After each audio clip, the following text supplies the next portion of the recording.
Hi, welcome back to Chaitra lifestyle gallery. Last ವಿಡಿಯೋದಲ್ಲಿ ನಾವು single line ಹೇಗೆ ಹಾಕೋದು ಅಂತ ನೋಡಿದ್ವಿ. ಈ ವಿಡಿಯೋದಲ್ಲಿ ಡಬಲ್ ಲೈನ್ ಜೊತೆಗೆ ರಂಗೋಲಿಗೆ ಬೇಕಾಗಿರುವಂತಹ ಬೇಸಿಕ್ ಡಿಸೈನ್ಸ್ನ ತಿಳ್ಕೊಳ್ಳೋಣ. ಅದಕ್ಕೂ ಮುಂಚೆ ಯಾರಾದರೂ ನನ್ನ ವಿಡಿಯೋನ ಸಬ್ಸ್ಕ್ರೈಬ್ ಮಾಡದೆ ನೋಡ್ತಾ ಇದ್ರೆ ಪ್ಲೀಸ್ ಸಬ್ಸ್ಕ್ರೈಬ್ ಮಾಡ್ಕೊಳ್ಳಿ.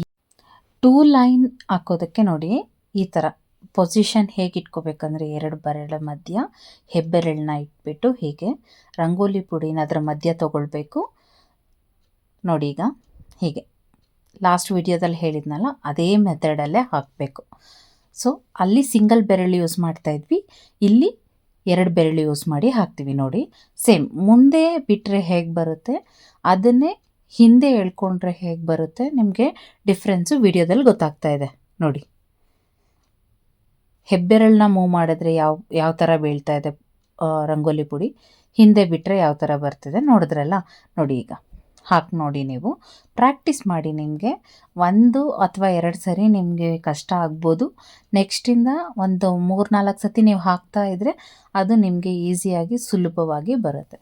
ಈಗ ನೆಕ್ಸ್ಟು ರಂಗೋಲಿಗೆ ಬೇಕಾಗಿರೋಂತಹ ಬೇಸಿಕ್ ಡಿಸೈನ್ಸ್ನ ನೋಡೋಣ. ಎಲ್ಲರಿಗೂ ಗೊತ್ತಿರೋ ಹಾಗೆ ಸಿಂಗಲ್ ಲೈನ್ ಮತ್ತು ಡಬಲ್ ಲೈನು. ಇದು ಅರ್ಧ ಚಂದ್ರ ನಮಗೆ ರಂಗೋಲಿ ಹಾಕ್ಕೊಳ್ಳೋದಕ್ಕೆ ಡಿಸೈನ್ಸ್ಗಳಿಗೆ ಯೂಸ್ ಆಗುತ್ತೆ. ಯು ಶೇಪು ಅಷ್ಟೇ, ನಾವು ಹೂಗಳ ದಳಗಳು ಬಿಡೋದಕ್ಕೆ ಯೂಸ್ ಆಗುತ್ತೆ.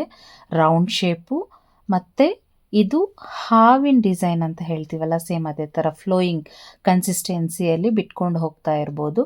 ನೀವು ಅದೇ ಥರ ಇನ್ನೊಂದು 4-5 ಲೇಯರ್ ಹಾಕಿದ್ರೆ ಬಾರ್ಡರಿಗೇ ನೀವು ಯೂಸ್ ಮಾಡ್ಬೋದು ಅದನ್ನು. ಅದು ಚಿಕ್ಕದಾಗಿ ಹಾಕೋಬೇಕು. ಇವಾಗ ನೆಕ್ಸ್ಟ್ ಹಾಕಿದ್ದೀನಲ್ವ ಸೇಮ್, ಅದು ಇನ್ನೊಂದು ಸ್ವಲ್ಪ ದಪ್ಪ ಇದೆ ಅಷ್ಟೇ. Next box shape, diamond shape, box shape. ನಾನಿಲ್ಲಿ ಡೈಮಂಡ್ ಶೇಪ್ ಹಾಕಿದ್ದೀನಿ, ನಿಮಗೆ ಬೇಕಾದರೆ ಬಾಕ್ಸ್ ಶೇಪು ಹಾಕಿ ಪ್ರಾಕ್ಟೀಸ್ ಮಾಡಿ. ನೆಕ್ಸ್ಟು ಇದು ಚಕ್ಲಿ ಡಿಸೈನ್ಸ್ ಥರ.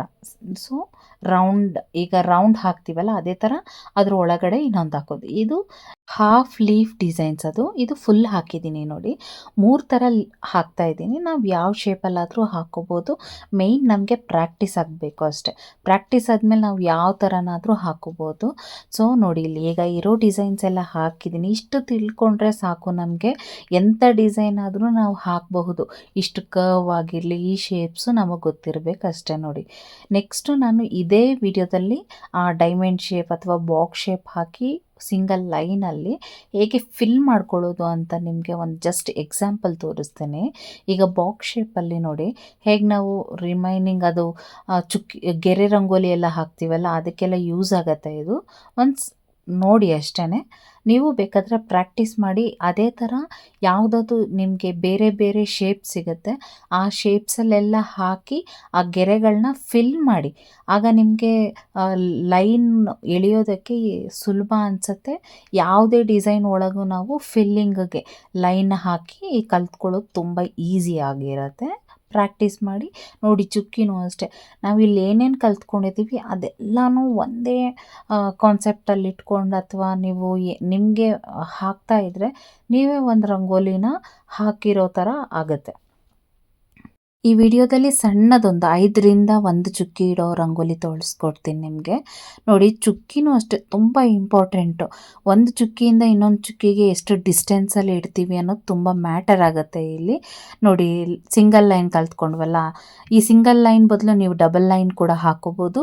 ನಾವು ಮೂನ್ ಶೇಪಲ್ಲಿ ನೋಡಿದ್ವಲ್ಲ ಸೇಮ್ ಅದನ್ನು, ಅದು ಇಲ್ಲಿ ಯೂಸ್ ಆಗುತ್ತೆ. ಆಮೇಲೆ ಯು ಶೇಪ್, ಅದು ನೋಡಿ ಯು ಶೇಪ್ ಎಲ್ಲಿ ಯೂಸ್ ಆಗುತ್ತೆ. ಸೊ ಪ್ರತಿಯೊಂದು ಶೇಪು ಎಲ್ಲ ಕಡೆನೂ ನಾವು ಯೂಸ್ ಮಾಡ್ತೀವಿ. ಒಂದಲ್ಲ ಒಂದು ರಂಗೋಲಿಯಲ್ಲಿ ಯಾವುದಾದ್ರೂ ಒಂದು ಶೇಪ್ ಅಥವಾ ಎಲ್ಲ ಶೇಪ್ಸು ಯೂಸ್ ಮಾಡೋ ಅಂತಹ ನೆಸೆಸಿಟಿ ಇರುತ್ತೆ. ನೋಡಿ, ಇಲ್ಲಿ ಪ್ರಾಕ್ಟೀಸ್ ತುಂಬ ಇಂಪಾರ್ಟೆಂಟು.